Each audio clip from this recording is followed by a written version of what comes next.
Assalamualaikum warahmatullahi wabarakatuh. Innal hamdalillah nahmaduhu wa nasta'inu wa nastaghfiruhu wa na'udzu billahi min sururi anfusina wa min sayyiati a'malina. May yahdihillahu fala mudhillalah wa may yudlilhu fala hadiyalah.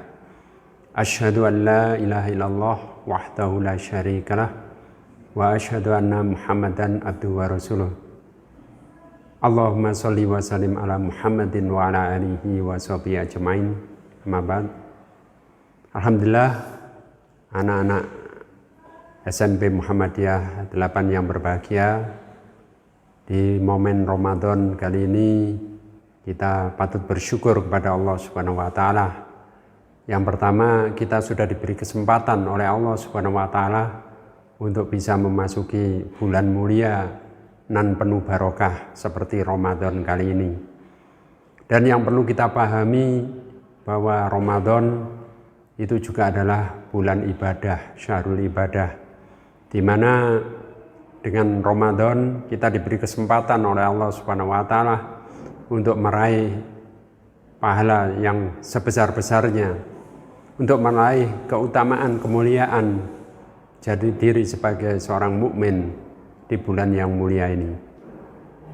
Nah, anak-anak yang berbahagia, kalau kita mengacu pada dalil awal, ya, diperintahkan kita untuk melakukan siam atau puasa Ramadan, kita mesti ingat, kita mesti mengacu kepada Quran surat Al-Baqarah ayat 183, yang mana Allah Subhanahu wa taala di dalam surat tersebut Allah Subhanahu wa taala berfirman, Na'udzubillahi minasyaitonir rajim. Ya ayyuhalladzina amanu kutiba 'alaikumusiyam kama kutiba 'alal ladzina min qablikum la'allakum tattaqun. Ayyaman ma'dudat faman kana minkum maridun aw 'ala safarin fa iddatum min ayyamin ukhra. Wa alal ladzina yutiqunahu fidyatun ta'amu miskin faman tatawwa'a khairan fahuwa khairul lah wa antasumu khairul lakum in kuntum ta'lamun. Anak-anak yang perlu kalian pahami, yang pertama di surat Al-Baqarah ayat 183 Allah menyeru ya ayyuhalladzina amanu.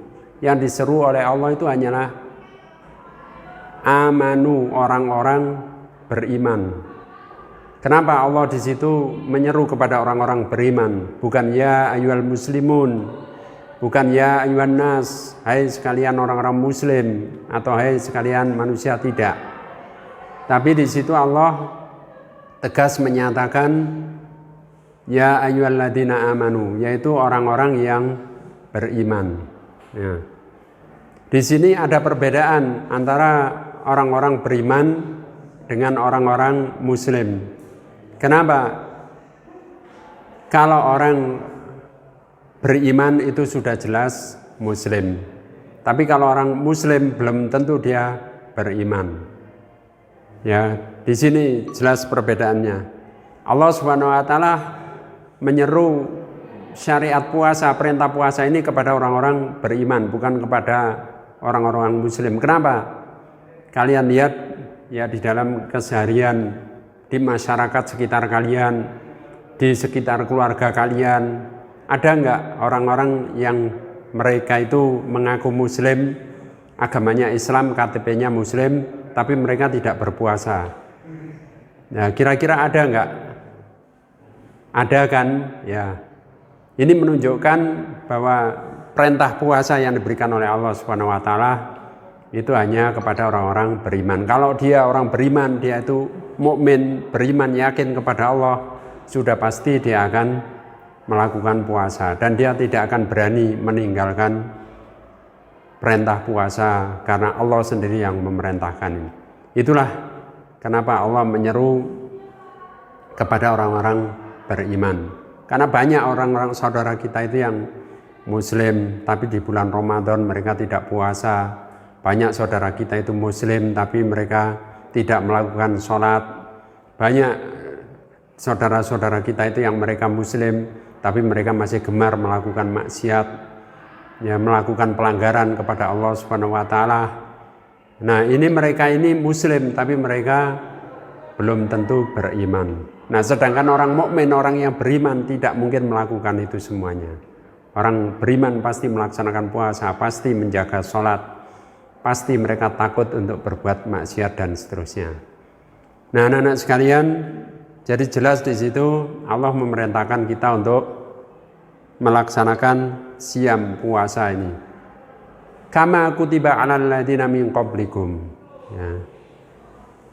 Jadi ya ayyuhalladzina amanu, hai orang-orang yang beriman, kutiba 'alaikumusiyam, telah diwajibkan kepada kalian itu untuk melakukan siam puasa.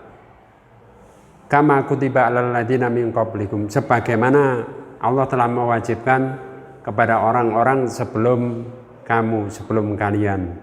La'allakum tattaqun, supaya kalian itu menjadi orang muttaqin, orang yang bertakwa.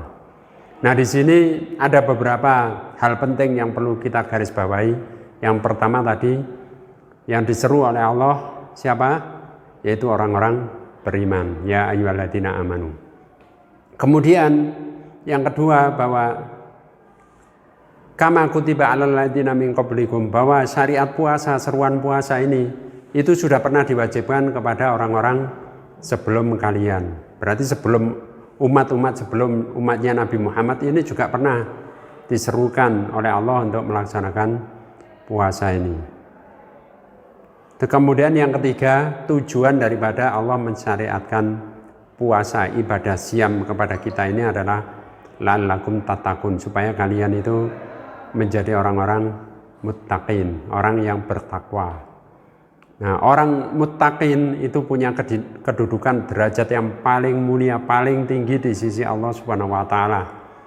Ya, sebagaimana surat Al-Hujurat itu menegaskan bahwa inna akramakum indallahi atqakum. Jadi sesungguhnya orang yang paling tinggi, ya paling mulia di sisi Allah, kedudukannya itu adalah atqakum, yaitu karena ketakwaan, orang-orang yang bertakwa. Nah, Ramadan itu ingin mengantarkan kita kepada derajat paling tinggi, paling mulia di sisi Allah Subhanahu wa taala ini. Ya, karena itu Allah menyatakan la'allakum tattaqun. Kemudian berapa lama kita harus berpuasa? Allah Subhanahu wa taala menegaskan di ayat yang selanjutnya, yaitu ayyaman ma'dudat. Jadi beberapa hari yang sudah terhitung atau sudah ditentukan oleh Allah. Ya, berapa jumlah harinya? Yaitu 30 hari atau 29 hari. Itu hari yang sudah ditentukan oleh Allah Subhanahu wa taala dalam kita melaksanakan kewajiban puasa ini. Faman kana minkum maridon aw ala safarin, maka barang siapa di antara kalian itu sakit atau sedang bepergian, sedang safar, ya. Jadi maridon aw ala safarin fa iddatum min ayyamin ukhor, maka baginya boleh mengganti di hari yang lain. Artinya di sini dalam kita menjalankan syariat, dalam kita menjalankan ibadah puasa itu, Allah tidak hendak menyulitkan kita. Allah memberi keringanan kepada kita. Bagi orang-orang yang sakit, bepergian, itu diberi kesempatan untuk meninggalkan puasa dan mengganti di hari yang lain. Jadi faman kana minkum maridun aw ala safarin fa iddatum min ayyamin ukhor. Bahkan kepada orang-orang yang tidak sanggup, orang yang tidak punya kemampuan untuk melaksanakan puasa ini, Allah memberi keringanan khusus. Apa itu? Yaitu wa 'alal ladzina yutiqunahu fityatun ta'amu miskin. Bagi orang-orang golongan yutikunahu itu yang tidak memiliki kemampuan, orang-orang yang tidak memiliki daya untuk mengamalkan syariat puasa ini, Allah memberi kesempatan mereka mengganti dengan fidyah, ya, ta'amu miskin, yaitu dengan memberi makan satu orang miskin. Ya, itu sebagai pengganti dari puasa yang tidak mampu untuk mereka laksanakan. Nah, siapakah golongan ini? Golongan orang-orang yang tidak punya kemampuan untuk melaksanakan ibadah puasa ini para fuqaha itu menjabarkan, ya merumuskan mereka itu antara lain adalah ibu hamil dan menyusui, ya. Karena kalian tahu ibu hamil itu berapa lama kehamilan? 9 bulan 10 hari. Nah, nggak mungkin mereka melaksanakan puasa kalau hamilnya itu harus nunggu 9 bulan 10 hari. Kemudian selesai hamil, mereka masih punya kewajiban menyusui. Berapa lama menyusui? 2 tahun. Sehingga ada kemungkinan Ramadan berikutnya mereka juga tidak mampu melaksanakan ini. Nah, mereka ini diberi keringanan oleh Allah. Ibu hamil menyusui ini golongan yang tidak punya kemampuan melaksanakan itu. Maka mereka bisa mengganti dengan fidyah, yaitu memberi makan seorang miskin selama puasa yang ditinggalkan itu. Kemudian selain ibu hamil dan menyusui, orang-orang yang punya penyakit kronis, yang punya penyakit lambung, mah kronis, yang kalau mereka itu melaksanakan puasa, jelas itu akan membahayakan kesehatannya, bahkan membahayakan hidupnya. Maka golongan ini boleh meninggalkan dan mereka mengganti dengan fidyah. Dan kemudian juga golongan orang-orang yang ya punya penyakit lain yang tidak memungkinkan mereka itu bisa melaksanakan puasa. Juga kepada orang-orang pekerja berat, buruh-buruh di pelabuhan, ya orang kuli yang pekerjaannya berat mengangkut barang, yang mereka itu butuh energi setiap melaksanakan pekerjaan. Mereka tidak memungkinkan untuk melaksanakan puasa karena mereka butuh pendapatan, butuh penghasilan. Maka golongan ini diberi keringanan oleh Allah, yaitu dengan mengganti fidyah, yang memberi makan seorang miskin tadi. Ini menunjukkan betapa kemurahan Allah. Ya, sebetulnya Allah itu tidak ingin memberatkan hambanya, tapi ingin meringankan. Ya, bagi orang-orang yang tidak punya kemampuan diberi rukhsah, ya, ganti dengan fidyah ini. Kemudian ya, jadi puasa itu ingin mencetak generasi-generasi takwa, ingin mencetak orang-orang muttaqin yang punya kapabilitas, punya kualitas tertinggi, paling unggul di sisi Allah. Terus kemudian dalam pelaksanaannya itu sangat ringan, sangat mudah. Karena bagi yang sakit diberi keringanan, bagi yang tidak mampu bisa mengganti yang ini, merupakan ya kemurahan, kemudahan yang diberikan oleh Allah Subhanahu wa taala. Jadi wa'alal ladzina yutiqunahu fidyatun ta'amu miskin. Kemudian di dalam puasa itu juga Allah memberi hadiah istimewa, hadiah khusus bagi kita. Apa itu? Yaitu syahrul Ramadanal ladzi unzila fihil Qur'an. Di dalam bulan puasa, bulan Ramadan, itu Allah menurunkan, memberi hadiah istimewa berupa Al-Qur'an. Ya, apa itu Al-Qur'an? Hudal linas wa bayyinatin minal huda wal furqan. Yaitu di situ merupakan hidayah, pembimbing bagi manusia, wabayinah, dan dia menjadi bayinah, menjadi penjelas dari tuntunan. Ya, jadi bisa dikatakan Al-Quran itu adalah hudan, tuntunan, pembimbing, pemberi hidayah ya bagi manusia. Dan juga di situ ada bayinah, ada penjelasan tentang segala problematika hidup. Ada penjelasan tentang semua permasalahan yang terjadi dalam kehidupan kita. Di situ ada solusi, ada jalan keluar, ada petunjuk bimbingan keluar dari masalah-masalah kehidupan dan seterusnya. Maka semuanya itu adalah al-bayyinah, itulah Al-Quran. Wa bayyinatin minal huda, ya, yang menjelaskan dari bimbingan petunjuk yang diberikan oleh Allah. Al-Quran itu juga wal furqan, dia juga bisa menjadi pembeda. Jadi Al-Furqan itu adalah sesuatu yang tadinya itu tercampur, masih menyatu antara baik buruk, antara jelek dan baik, antara halal haram, maka dipisahkan. Sehingga ini yang halal, ini yang haram, ini yang boleh, ini yang tidak, ini yang hendaknya kita lakukan, ini hendaknya yang kita tinggalkan, ini yang harus kita perkuat, ini yang harus kita hilangkan. Itu semuanya di dalam Al-Quran. Maka itulah Al-Quran ini dinamakan Al-Furqan. Ya, di situ wa bayyinatin minal huda wal furqan.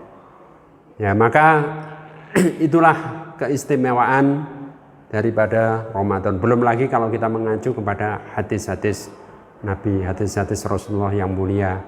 Ya, di situ antara lain di dalam bulan Ramadan itu Allah membuka pintu surga selebar-lebarnya. Allah open house kepada surganya, kepada seluruh manusia. Open house akan surganya kepada seluruh manusia. Pintu neraka ditutup rapat-rapat. Kemudian amnesti, ampunan itu diberikan oleh Allah kepada hamba-hamba yang berdosa. Bahkan setiap malam malaikat itu menyeru, ada seorang penyeru. Ya, bagi orang-orang yang pelaku kebaikan, ya hendaknya beramal soleh, ya meningkatkan amal soleh ibadah. Bagi para pelaku kejahatan, ya segera tinggalkan dan lain sebagainya. Kemudian pahala yang dilipat gandakan oleh Allah, satu pahala itu mendatangkan 10 kebaikan. Itu kalau di hari-hari biasa, ya kita melaksanakan satu kebaikan, satu amalan yang berpahala, itu diberi pahala 10 kali lipat oleh Allah di hari biasa. Di hari Ramadan, di bulan Ramadan itu ditingkatkan lagi 10 kali lipatnya. Ya, sehingga bisa kita simpulkan 100, ya, satu kebaikan kita lakukan mendapatkan 100 pahala kebaikan. Ini khusus di bulan Ramadan. Bahkan amalan-amalan sunnah itu nilainya sama dengan amalan wajib, ya. Dan kemudian setan-setan dibelenggu oleh Allah, ya.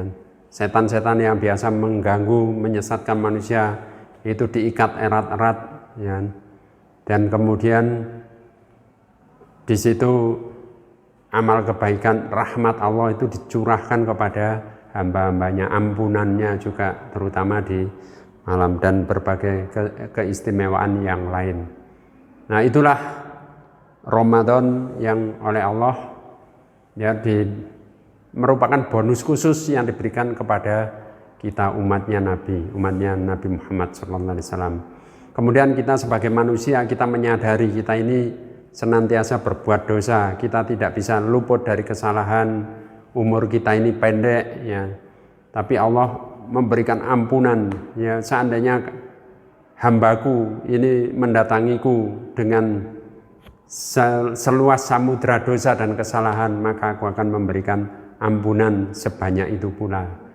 Ya, seandainya hambaku ini membawa dosa sebesar gunung, maka aku akan memberikan ampunan yang lebih besar daripada gunung. Dan itu semuanya, ya, betapa Rahman dan Rahimnya Allah, betapa maghfirahnya Allah yang diberikan kepada hamba-hambanya. Ibarat kita ini, dosa kita ini bertumpuk berkali-kali lipat, ya. Selama 1 tahun itu banyak sekali dosa kesalahan kita lakukan. Allah memberikan ampunan, memberikan sarana untuk menghapus itu semuanya, yaitu dengan bulan Ramadan. Sehingga Ramadan itu bisa diartikan itu adalah pembakaran. Semua dosa-dosa kesalahan kita, semua yang perilaku kita yang mendatangkan kemurkaan Allah itu dihabiskan, dibakar habis dengan ibadah Ramadan ini. Dan inilah merupakan ampunan, ajang ampunan dosa tahunan, ya, selama 1 tahun. Jadi Allah itu sangat maha pengasih, pengampun. Kita melakukan dosa harian, setiap hari tidak bisa lepas dari kesalahan dan dosa. Allah memberikan ampunan ketika kita sholat. Ya, sholat 5 waktu itu akan membersihkan dosa-dosa kesalahan kita, dosa harian. Kemudian selama sepekan kita ini melakukan dosa kesalahan, Allah memberi kesempatan untuk menghapus, membersihkan itu dengan ibadah Jum'ah, ya, melakukan sholat Jum'ah. Dan Allah ketika kita melakukan menumpuk dosa selama 1 tahun, maka Allah memberikan ampunan, ya, berupa ampunan tahunan, yaitu di bulan Ramadan yang mulia ini. Dan masih banyak lagi tentu keutamaan dan keistimewaan daripada Ramadan, ya. Kalau kita kupas, kita ini tidak akan tuntas, ya, dalam waktu yang singkat ini. Namun intinya bahwasanya dengan Allah memberikan kita kesempatan untuk melakukan ibadah di bulan mulia, bulan Ramadan ini, Allah ingin meningkatkan derajat kita, ingin menghapus semua kesalahan dosa kita. Allah memberi kita kesempatan untuk beramal soleh, melakukan berbagai kebaikan, ya, kemudian memberi peluang pahala yang seluas-luasnya, ya, kemudian menekan seminimal mungkin segala dosa dan kesalahan, bahkan menghilangkan perilaku itu dari diri kita. Allah juga mengajarkan kita ini, kalau Allah itu pemaaf, Allahumma innaka afuwun tuhibbul afwa, maka kita diajarkan menjadi orang yang pemaaf di bulan Ramadan. Ya, kemudian ya, Allah Maha Pemurah, kita diajarkan untuk menjadi orang yang sangat pemurah di bulan Ramadan. Dan terakhir, kado istimewa yang tidak pernah diberikan kepada siapapun, kepada umat manapun sebelum Nabi kita, umat Nabi Muhammad SAW, itu hanya ada di bulan Ramadan. Apa itu? Yaitu malam Lailatul Qadar. Ya, dengan adanya Lailatul Qadar, di mana satu malam itu nilainya sama, lebih baik daripada 1000 bulan. Dan ini hanya kita jumpai di Ramadan pada umat terakhir, yaitu umat Nabi Muhammad SAW. Allah menegaskan, inna anzalnahu fi lailatul qadar. Al-Quran itu diturunkan oleh Allah, merupakan kado istimewa di malam yang qadar, malam yang penuh kemuliaan. Lailatul Qadri khairum min alfi syahr. Ya, satu malam Lailatul Qadar itu nilainya lebih baik daripada 1000 bulan, lebih baik daripada 83 tahun kita beribadah. Seandainya kita beribadah kepada Allah terus menerus selama 83 tahun, maka nilainya masih lebih kecil dibandingkan kita beribadah pada malam Lailatul Qadar ini. Dan ini merupakan hadiah yang sangat-sangat yang spesial, istimewa dari Allah Subhanahu wa Ta'ala. Itu diberikan kepada kita di bulan Ramadan, terutama di akhir Ramadan. Dan itu tidak diberikan kepada siapapun, kepada satu umat pun sebelum umat kita, umat akhir zaman seperti kita ini. Dan itulah segala kelebihan dan kemuliaan yang diberikan oleh Allah Subhanahu wa Ta'ala, di mana intinya Ramadan ini adalah merupakan kado istimewa, merupakan ibadah spesial, ibadah khusus. Maka yang menjalankan, yang mampu menggapai segala kebahagiaan, kemuliaan itu juga termasuk orang-orang khusus. Mudah-mudahan kita semuanya termasuk orang-orang yang dikhususkan oleh Allah Subhanahu wa Ta'ala tersebut, sehingga di akhir Ramadan kita betul-betul menggapai tujuan Ramadan, yaitu la'allakum tattaqun, menjadi orang yang paling mulia di sisi Allah, yaitu dengan derajat ketakwaan kita. Dan sebagaimana yang disinyalir oleh Rasulullah, di akhir Ramadan kita lahir tampil dengan jiwa-jiwa baru yang sudah diampuni oleh Allah, sebagaimana bayi yang baru dilahirkan. Bayi yang baru dilahirkan oleh ibunya dalam keadaan suci, bersih, dibersihkan dari semua dosa dan noda. Dan kita merupakan tampil dengan pribadi sosok yang mulia dalam penggodokan ajang tarbiyah di bulan Ramadan yang mulia ini. Mudah-mudahan sedikit ini bermanfaat bagi kita, dan kita hanya berharap ampunan maghfirah dari Allah, dan kita berharap agar kita diberi kekuatan, kemampuan untuk bisa menyelesaikan ibadah Ramadan ini, dan kita diberi inayah untuk bisa menggapai segala kemuliaan, segala keutamaan Ramadan tahun ini, dan membawakan kebaikan dan amal soleh yang akan mengantarkan kita mengakhiri hidup kita dengan husnul khotimah, dan insya Allah kelak di akhiratnya kita akan diantarkan oleh Allah untuk memasuki surganya yang mulia. Amin. Aqulu qouli hadza wa nastaghfirullaha li wa lakum innahu huwal ghafurur rahim. Wassalamualaikum warahmatullahi wabarakatuh.